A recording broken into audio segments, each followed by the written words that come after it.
நாளைக்கான வீடியோ தாங்க வந்திருக்கு. வீடியோ வந்து சூப்பரா இருந்துச்சு அப்படி தாங்க சொல்லணும். நம்ம மாறன் வந்து வீரா கிட்ட அவங்க அம்மா இறந்தத பத்தியெல்லாம் சொல்லிக்கிட்டு இருக்காரு அப்படின்னு தாங்க சொல்லணும். இன்னொரு பக்கம் பார்த்தா நம்ம வீராவையும், மாறனையும் ஒண்ணு சேர்த்து வச்சுட்டாரு நம்ம ராமச்சந்திரன் அப்படி தாங்க சொல்லணும். இதெல்லாம் பார்க்குறப்போ சேனலை மட்டும் மறக்காம லைக் அண்ட் சப்ஸ்கிரைப் மட்டும் பண்ணிருங்க. ஃபர்ஸ்ட் எடுத்தோடனே கண்மணி தான் சொல்லிட்டு இருக்காங்க. இங்கே பாருங்க தேவையில்லாமல் என்கிட்ட எதுவும் பேசிக்கிட்டு இருக்காதீங்க. மாமாவுக்கு தெரியும் நான் எப்படிப்பட்டவன், இந்த குடும்பத்துக்காக என்னெல்லாம் பண்ணியிருக்கேன் அப்படின்னு சொல்லிட்டு மாமாவுக்கு தெரியும். யாரும் தேவையில்லாமல் பேச வேண்டாம் அப்படிங்கிற மாதிரி சொல்கிறாங்க.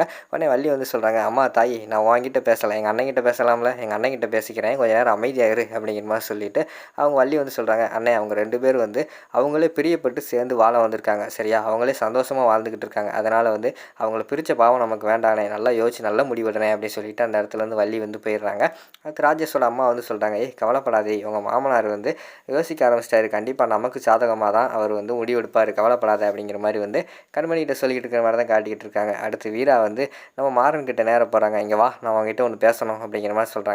உடனே பக்கத்தில் வந்து என்ன சொல்லு அப்படிங்கிற மாதிரி வராங்க. கொஞ்சம் தள்ளியே நில்லு, டிஸ்டன்ஸ் மெயின்டைன் பண்ணணும் அப்படிங்கிற மாதிரி சொன்னோடனே, சரி என்னடி சொல்லுடி அப்படிங்கிற மாதிரி சொன்னோடனே எல்லாருமே சொல்கிறாங்க, இந்த குடும்பத்தில் வந்து உங்கள் அம்மா இறந்ததுக்கு காரணம் நீ தான் மெயின் காரணம் அப்படின்னு சொல்லிட்டு எல்லாருமே அதை தான் சொல்லிகிட்டு இருக்காங்க. அப்போ நீ என்னடா பண்ண அப்படிங்கிற மாதிரி கேட்டவுடனே அவங்க வந்து பயங்கரமாக கோவம் வந்துடுது. இங்கே பாரு அதை பற்றியெல்லாம் தேவையெல்லாம் பேசிக்கிட்டு இருக்காத அப்படிங்கிற மாதிரி சொன்னோடனே, எனக்கு ஒரு உண்மை தெரிஞ்சாகணும், நீ சொல்லு உங்கள் அம்மா எப்படி இறந்தாங்க, அந்த உண்மையை வந்து நான் தெரிஞ்சுக்கிறணும் செல்லு அப்படிங்கிற மாதிரி சொன்னோடனே, அதை என்னால் சொல்ல முடியாது அப்படிங்கிற மாதிரி சொல்கிறாங்க.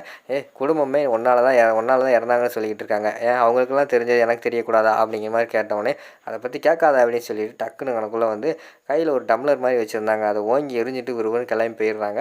கோவப்பட்டு போனவொடனே நம்ம வீரா வந்து சொல்கிறாங்க, ஐயோ எம்பாட்டில் கோவப்பட்டு போகிறான், போய் சரக்கு அடிச்சுட்டு வந்துட்டான்னா பிறகு வீட்டில் உள்ளவங்க எல்லாருமே வந்து எங்கள் 2 பேத்துக்கு தான் பிரச்சனை அப்படின்னு சொல்லிட்டு என்னத்தையா பேச ஆரம்பிச்சிருவாங்களே, இவனை விடக்கூடாது அப்படின்னு சொல்லிட்டு விறுவிறுன்னு பின்னாடியே போகிறாங்க.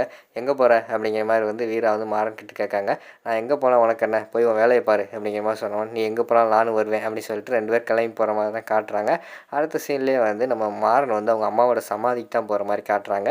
அங்கே போயிட்டு என்ன வீடா உடனே வந்து சரக்கு அடிச்சுட்டு எங்கேயாவது மட்டையாயிருவேன் நினச்சியா, அதெல்லாம் கிடையாது, உங்ககிட்ட சத்தியம் பண்ணிட்டேன்ல, நான் வந்து இனிமேல் குடிக்கவே மாட்டேன் அப்படின்னு உங்ககிட்ட சத்தியம் பண்ணியிருக்கேன்ல, அதை வந்து நான் எப்போயுமே வந்து இன்னும் மீற மாட்டேன், இனிமேல் வந்து நான் சரக்கே அடிக்க மாட்டேன் அப்படிங்கிற மாதிரி சொல்லிகிட்டு இருக்காங்க. உங்ககிட்ட சத்தியம் பண்ண பிறகு வந்து எனக்கு ரொம்ப கஷ்டம் வரும், அப்போல்லாம் எங்கள் அம்மாவோட சமாதிக்கு தான் வருவேன், வந்து எங்கள் அம்மா கிட்டே நான் புலம்புவேன், எங்கள் அம்மா கிட்டே புலம்புனா எங்கள் அம்மா எனக்கு வந்து தெம்பு கொடுப்பாங்க, எனக்கு சரியாயிடும் அதுக்கடுத்து அப்படிங்கிற மாதிரி சொல்கிற மாதிரி காட்டுறாங்க. அடுத்து வந்து மாறன் வந்து அவங்க அம்மா கிட்டே போய் பேசுகிறாங்க, அம்மா பாத்தியா உன் மருமக வந்திருக்கா, நான் உன்ட்ட ஆல்ரெடி சொன்னல, கண்டிப்பாக வந்து இவ உன்னை மாதிரி இருக்கா, இவ தாம்மா எனக்கு மருமகளாக வேணும்னு சொன்னல, அவளே வந்து நான் மருமகளாக கூப்பிட்டு வந்திருக்கேன் அப்படிங்கிற மாதிரி சொல்கிறாங்க.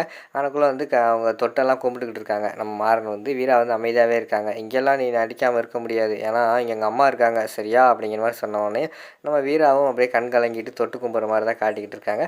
தொட்டு கும்பிட்டோடனே அவங்களுக்கு போட்டிருந்த மாலையில் வந்து ஒரு மாலை வந்து கீழே விழுந்துருது. அது விழுந்தோடனே வீரா பாத்தியா எங்கள் அம்மாவே வந்து உன்னை ஆசீர்வாதம் பண்ணிட்டாங்க அப்படிங்கிற மாதிரி சொல்லிகிட்டு இருக்கிற மாதிரி காட்டுறாங்க.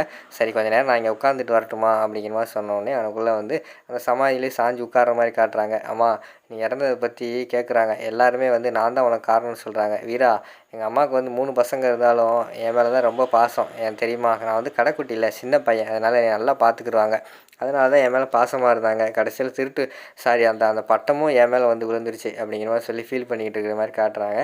இங்கே பாரு வீரா, நான் உங்ககிட்ட ஒன்று மட்டும் சொல்கிறேன், என்ன வேணால் என்கிட்ட கேளு, என்னை அடிச்சுக்கோ, என்னை திட்டிக்கோ, என்கிட்ட பேசாமல் இருந்துக்கோ, என்ன வேணால் செஞ்சுக்கோ, ஆனால் அதை பற்றி மட்டும் என்கிட்ட கேட்காத, எனக்கு அவ்வளோ கஷ்டமாக இருக்கும் சரியா அப்படிங்கிற மாதிரி சொல்லிவிட்டு அந்த இடத்துல வந்து 2 பேர் கிளம்புற மாதிரி தான் காட்டுறாங்க. அடுத்த சீனில் பார்த்துக்கிட்டோம்னா நம்ம கண்மணி வந்து பயங்கரமான கடுப்பில் இருக்காங்க, என்ன முடிவெடுக்க போகிறாரோ மாமா அப்படின்னு சொல்லிட்டு அந்த இடத்துல வந்து ராகவன் வந்து வராங்க.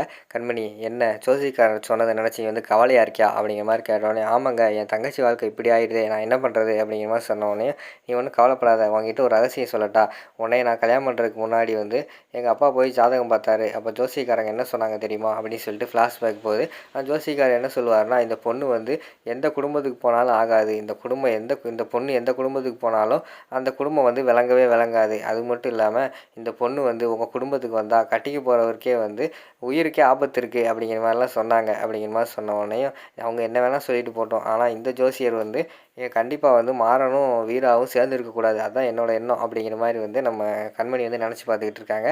அதனால் வந்து இப்போ நீ வந்துட்டேல, அதனால் இந்த குடும்பம் என்ன கெட்டு போயிடுச்சா, நல்லா தானே இருக்குது அப்படிங்கிற மாதிரி சொல்லி நம்ம ராகவன் சொல்கிற மாதிரி காட்டிக்கிட்டு இருக்காங்க.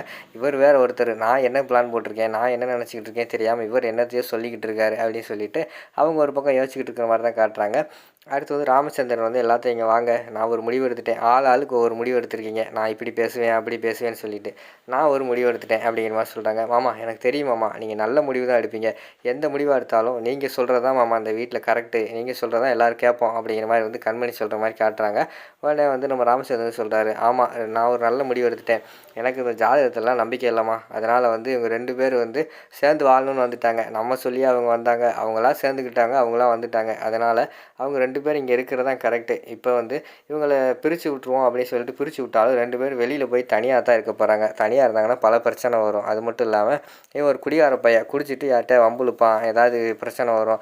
பிறகு வந்து அந்த குடிச்சிட்டு அங்கே சண்டையை போடுறவங்க வந்து வீரா கிட்ட வந்து வம்புழுப்பாங்க. எனக்கு ஒரே காரணம், வீரா வந்து சேஃப்டியாக இருக்கணும்.